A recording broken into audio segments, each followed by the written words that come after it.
గత 5 ఏళ్లు ప్రజారోగ్యానికి ప్రాధాన్యం ఇస్తూ పేదలకు ఉచితంగా కార్పొరేట్ వైద్యం అంటూ టోటల్గా కరోనా చికిత్స పొందిన రోగులు 2,06,721 మంది, 743 కోట్లు కరోనా చికిత్స కోసం జగన్ సర్కార్ పెట్టినటువంటి ఖర్చు అన్నటువంటి టోటల్గా వైఎస్ జగన్ పాలనలో దాదాపు 70 లక్షల మందికి వైఎస్ఆర్ ఆరోగ్యశ్రీ ఆరోగ్య ఆసరాతో 14,470 కోట్ల మేర ప్రయోజనం జరిగింది.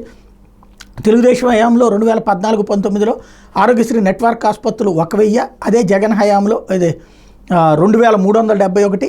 చికిత్స వ్యయ పరిమితి అప్పట్లో 5 లక్షలు అయితే జగన్ వచ్చాక అది 25 లక్షలు. చికిత్సలు 1,059.